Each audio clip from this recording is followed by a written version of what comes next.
My adoptive mother sat me down before the wedding and told me that if I owed her so much, I had to cancel it and convince my fiancé to marry her biological daughter instead.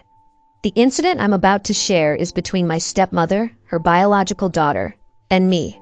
I, a 25-year-old woman, had been living with my stepmother, Mary, a 45-year-old woman, since I was 5 years old. My biological mother was an alcoholic and extremely abusive towards me. My father, tired of her behavior, filed for divorce and sought full custody of me due to her negligence. Unfortunately, her issues couldn't be proven in court, so both parents shared custody, with my mother having me most days. However, her negligent behavior soon took its toll when one day she left me alone at home and I accidentally accessed the balcony. My neighbors noticed and called Child Protective Services. And from then on, I started living with my dad. Things were tough at first, but once he met Mary, they changed for the better. Mary was my dad's lawyer's assistant. They met during the divorce proceedings and started a relationship shortly after. Mary, who was also divorced, had a daughter, Jane, who was 2 years younger than me. Jane had a neurological condition and was permanently in a wheelchair. I met Mary and Jane when I was 4 years old. At first, it was a bit awkward because I had been quite closed off to strangers due to my biological mother. However, Mary understood my situation and took things slowly, helping me open up more. Over time, I became extremely close to her and Jane within weeks, and that's when my dad decided to marry her. Their wedding, as far as I remember, was very intimate, with only my grandparents and Mary's parents present. I used to call her Mary before the wedding, but since then, I've called her Mom because, even though she didn't legally adopt me, I've always seen her as a mother. Foster mother. Things started getting better for us from that moment on, as Mary opened her own practice, and my dad, who was a construction worker, started a construction company. Soon, their business prospered, and from then on, we never faced a day of financial hardship. Both Jane and I attended the best schools and had good lives. I always considered Jane my sister, helping her with whatever she needed and standing up for her whenever necessary. Even Mary felt like the only mother I had since childhood. She had always been there for me. I have been extremely grateful to her my whole life, as she was the reason I was alive and thriving, and I have never stopped showing it. We moved to a much better neighborhood when I started high school, and that's where I met my boyfriend, Ryan. Ryan lived 2 blocks away and was my classmate. We started going to school together once we realized we were from the same area, and we became good friends. He used to visit my house quite often and got along well with everyone, especially with Jane. He was one of the few people she felt comfortable with. We all had a lot of fun together. At the end of last year, he asked me out, and I said yes. When I told my family about it, everyone seemed happy, except for Jane. From that day on, Jane frequently became irritated with me, and we didn't talk much. Mary noticed Jane's behavior and attributed it to a recent medication change. I understood and decided not to talk to her much to avoid fights and give her less stress. So Ryan and I applied to many universities, and fortunately got accepted to the same one. It was a pretty good one. Everyone was thrilled with our achievement, and Ryan and I couldn't have been happier. Jane remained a bit distant from me, so I decided to talk to her before leaving and clear the air because, after all, she was family. After talking for hours, I realized from the way she talked about Ryan that she had a crush on him. It all made sense, but I wasn't going to leave my boyfriend to fix things, so I decided not to bring up the topic at all. Jane and I reached an understanding before I left, and I was satisfied with that. Before leaving, I told Mary that I thought Jane had a crush on Ryan, and that it would be helpful if she talked to Jane to avoid more problems between us. She assured me that she would take care of it and told me that I could always count on her support. I got emotional thinking about leaving my mom, and we both cried a bit in the kitchen. A few weeks after that conversation, I left with Ryan to set up our room at the university. The next 4 years were great academically.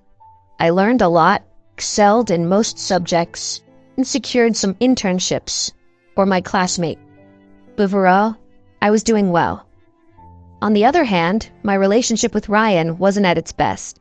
We had problems from the beginning of college and were in an on and off relationship most of the time.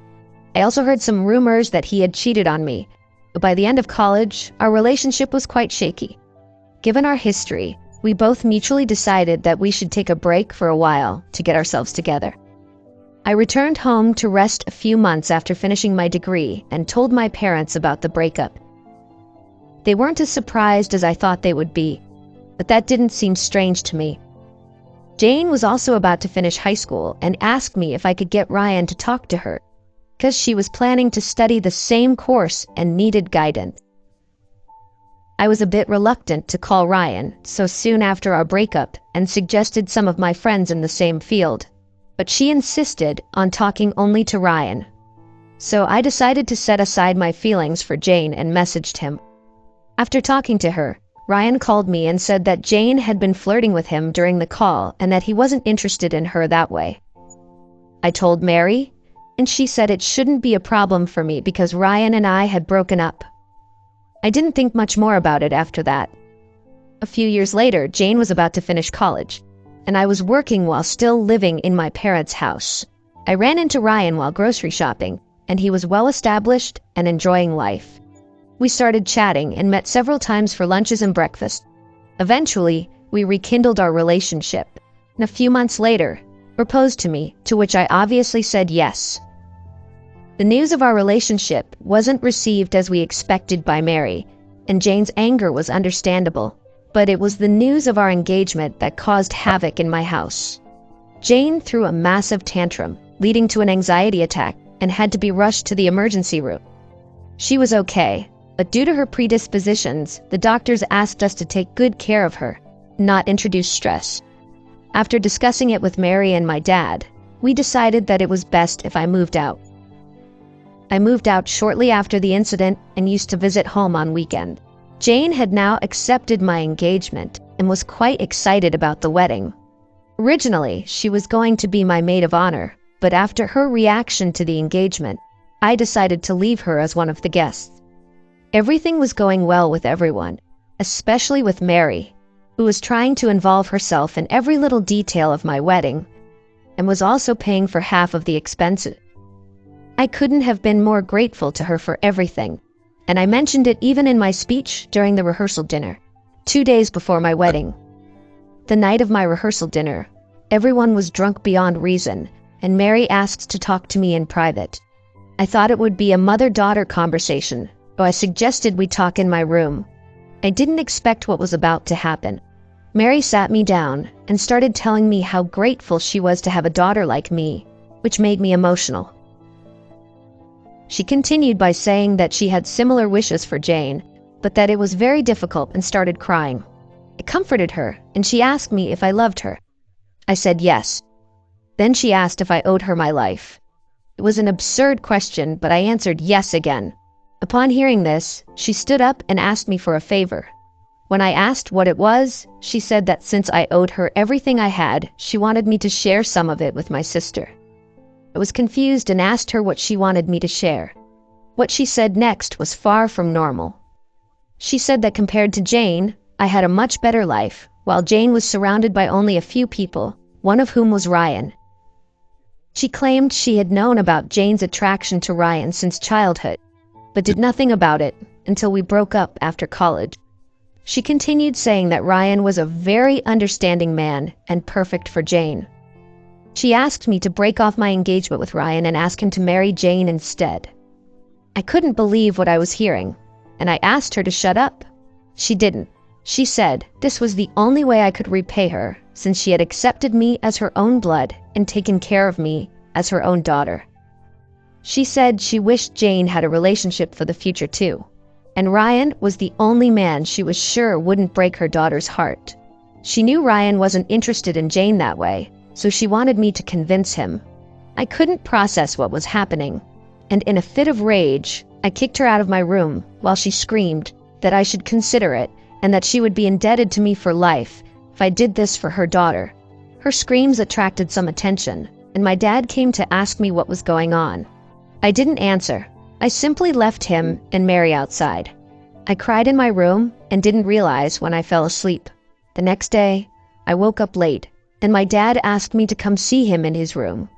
Mary was there with swollen eyes from crying. He said what I did last night wasn't right, and that treating Mary, the woman who raised me that way, and kicking her out, wasn't something I should have done.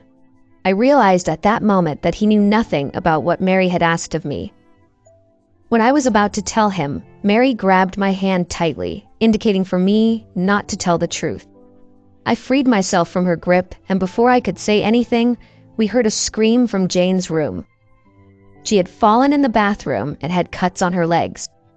We didn't have enough first aid supplies, so my dad decided to take her to the emergency room as soon as possible and discuss the issue with Mary and me later.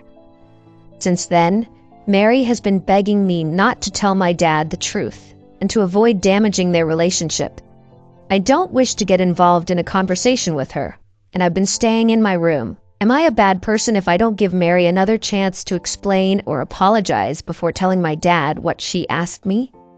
Update 1. Thank you for such kind responses. Initially, I realized that Mary was at fault. I started doubting myself after my dad tried to intervene. I've decided to follow the advice in the comments and will talk to Ryan first before my dad. Some have wondered why I wasn't aware of Mary's intentions earlier, considering I knew Jane had a crush on Ryan. The thing is, everyone, including Ryan, thought it was just an innocent crush and nothing more. There was never a moment when Ryan reciprocated Jane's feelings with actions or words. However, I think I should have been more careful with the signs. One thing that now seems strange to me is that during my dress shopping, Mary also decided to buy Jane a wedding dress to fulfill her desire to see both her daughters in wedding dresses. This could have been due to the difficulty Jane might face in finding a husband due to her condition and people's prejudices. Jane is fine with some cuts on her legs that were well taken care of. She doesn't know anything about what Mary asked me, and honestly, I don't know how she would react if she found out. When I went to see Jane after she returned, I saw Mary in a corner. Her face turned pale as soon as I called my dad. I had to ask for the car keys to meet Ryan. Mary was distraught on the spot, as she probably thought I might reveal her secret, so I helped her to the bed. My dad decided to stay by her side, silently blaming her condition on me. I didn't have time to explain anything and left immediately after taking the car keys. I'm writing this part after meeting with Ryan. I went and asked him to meet me in the car to avoid unwanted tension. He realized from my voice that it was something serious and came down quickly. I told him everything that had happened the night before and let him know that maybe Jane's little crush wasn't so little after all. He was more surprised than I was because he had always respected Mary a lot for being such an excellent woman and such a caring mother to me. He said that such a revelation would lead to many problems, so the best option would be to postpone the wedding for a few weeks. He made it very clear that no matter what happens, he is on my side and is willing to elope if that's what it takes to be with me. He wanted to be there when I told my dad about this, but I asked him not to since it was a family matter first. He agreed and asked me to call him immediately after I was done talking to my dad. He would announce to his guests that the wedding was postponed due to some personal issues. Although I'm happy to have someone like Ryan by my side, I'm still scared because this scenario could lead to tense relations with my dad, who has always been there for me since day one. I already lost a mother yesterday, and I'm not prepared to lose a dad too. Update 2. A lot has happened since the last update. I gathered all the courage I could and went back to tell my father the truth. Mary opened the door and let me in. She didn't seem as stressed as before. I entered the room and saw my dad sitting on the bed with Jane lying down. He looked angry and asked me to sit. He said he knew what had happened the night before and was extremely disappointed in me. I asked him what he was talking about, and he said that Mary had informed him how I had reprimanded her the night before, saying she wasn't my real mother and that Jane wasn't family, so I didn't want them at the wedding. According to my dad, when Mary tried to calm me down, I told her I didn't want her disabled daughter ruining my wedding photo. I couldn't believe how cunning Mary was. I tried to tell my dad the truth about Mary, which shocked him, but he said this was a case of my word against Mary's, and there was no way he would believe one version over the other.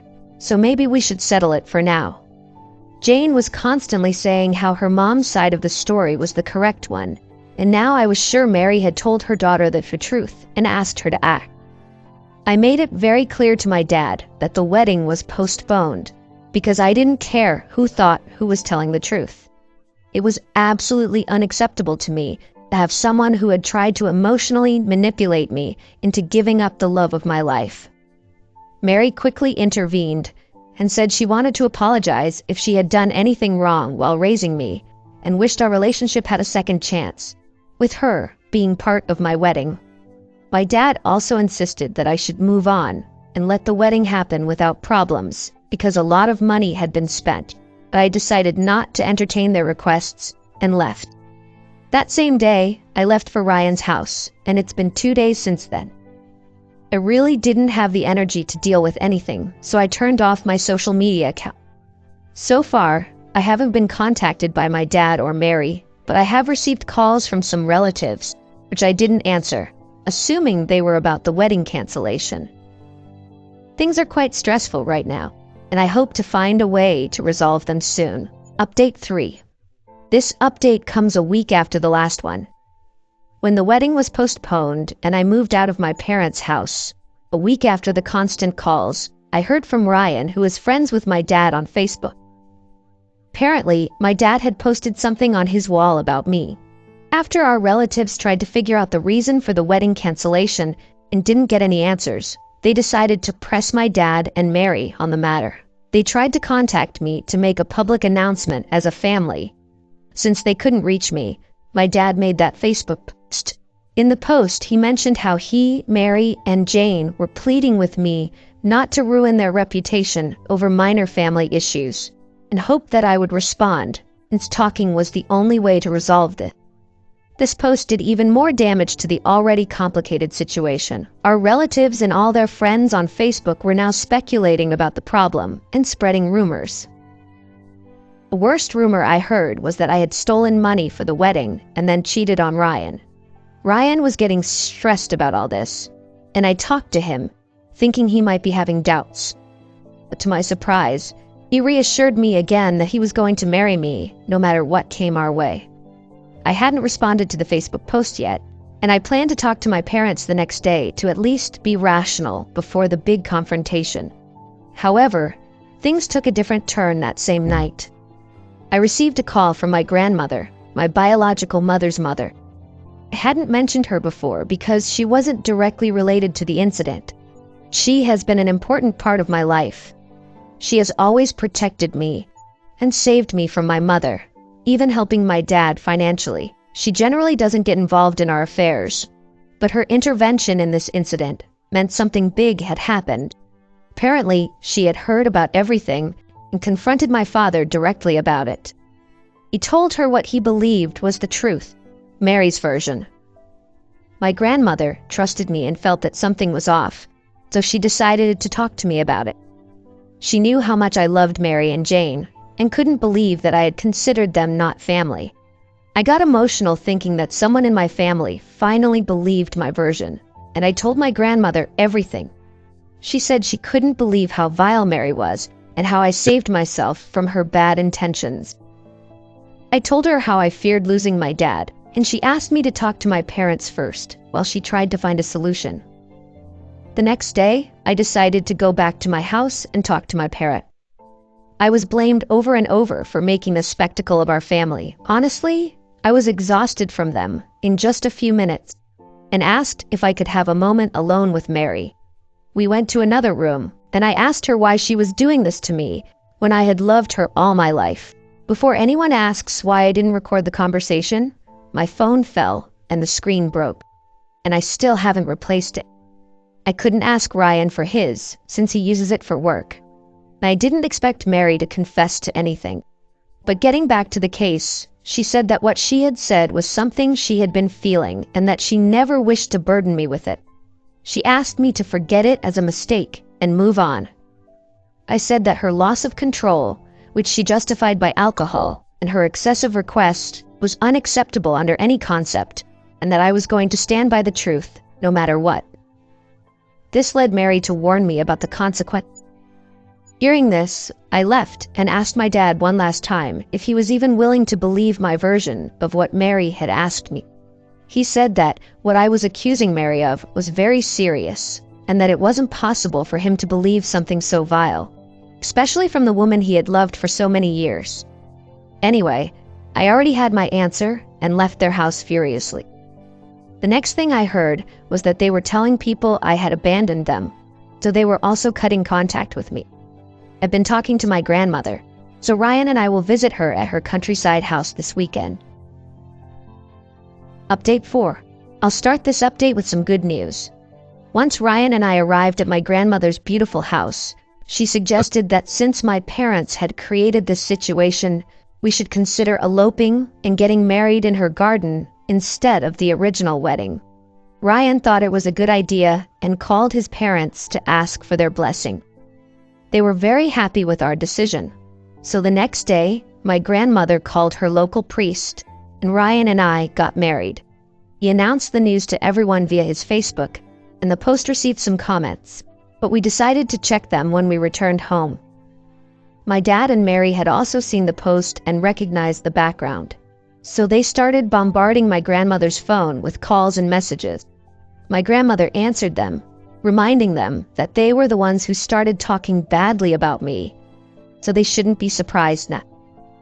She ended the conversation after that. After the event, I told my grandmother what had happened at my parents' house and asked if she had any plan. She asked me what I wanted, and I told her very clearly that after Mary's supposed threat, I wanted to expose her in front of my dad, assuming Jane already knew what her mother was scheming. My grandmother then revealed her plan. She said she had a considerable amount of money from her divorce years ago, and that she would use it to say she was going to give it to me to start a new life after my parents had abandoned me. According to her judgment, she was sure my dad and Mary would want a share of the money, and she would pretend to give it to them if Mary confessed. Since I had nothing to lose after marrying the man I loved and having a family with my grandmother, I decided to give this a shot. The next day, my grandmother called my dad and informed him that she was going to give me her money because they had cut contact with me. As expected, they were surprised and wanted to talk in person. So the next day, in the afternoon, my dad, Mary, and Jane arrived at my grandmother's house. They congratulated Ryan and me, but nothing much happened after that. Mary asked to speak privately. He started talking about how my life was finally at peace with my marriage and all this new money. I asked her what the purpose of the private conversation was, because I didn't want to interact with her unnecessarily. She said that what she had done that night was extremely inappropriate. I asked her to clarify what she had done, because I wanted her to feel ashamed for ruining my relationship with my father. Jane clearly apologized for asking me to leave Ryan and convince him to marry Jane instead. She continued saying that it was all her maternal instinct and that was why we were having this conversation. And yes, this time, I came prepared and was able to record it. Although I didn't need the recording after all. I expected her to say something along the lines that I was also her daughter, that she felt sorry and wanted to make amends by telling the truth. Instead, she told me that the money I now had would help Jane settle down and have a better future. I didn't interrupt her and let her continue. She kept trying to convince me to give half of the money to Jane because I could earn more, while life was already harder for Jane now with the love of her life married to me. This was the least I could do for her. I didn't say anything and started looking at the kitchen door behind her. I don't know how, but it must have been God's will that in the middle of the conversation, my dad had come to look for us and decided to stay quiet and listen to what Mary was saying. She didn't realize that he was right behind her because she was too busy explaining herself. As soon as I looked at my dad after she finished, she realized that he had been there the whole time and the big mistake she had made. Mary tried to cover up what she had said during the conversation, and instead revealed much more about how she had known all this for a while and was doing all this for Jane. My dad immediately called Jane and asked if she knew about all this. Seeing the stressful situation, she realized it was best to tell the truth. My dad turned to me and began apologizing for not believing me in the first place. He told Mary and Jane to leave the house as soon as they could the next day because he had a lot to think about.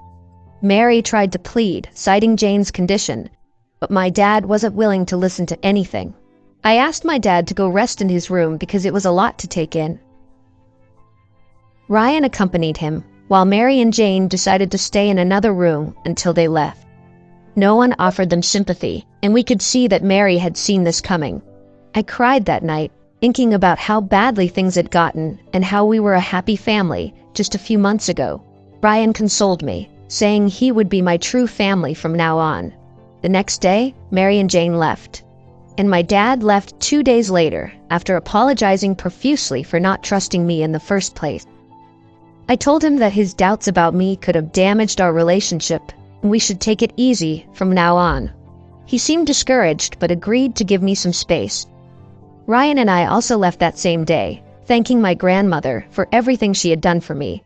I asked her to come stay at my house for a while, and she might visit us next summer. Update 5. Since many of you have been asking about what happened with my dad and Mary, here I am writing this update 4 months later. My dad decided to divorce Mary. Still wanted to remain in Jane's life. She wanted. However, Jane didn't want to have anything to do with him. Partly because Mary had told her not to be in my father's life, they divorced, because it would be too painful for her. Which speaks to Mary's vile nature, that if she can't have my dad, no one else can have him in any form. Mary tried her hardest to get my dad back, but she couldn't. Despite her efforts, my dad stood firm in his decision. Mary never apologized to me for everything she put me through. Her justification was that everything she did was for her daughter, though in her mind it was somehow acceptable. I was just relieved that I didn't have to deal with her anymore. Ryan and I are doing well and focusing on building our new life together. We are settling into our routine and are grateful for my grandmother's support, who remains a wonderful presence in our lives. And to clarify, my grandmother didn't give us the money. That was just for the ruse. My grandmother doesn't plan to put me in her will, at least as far as I know.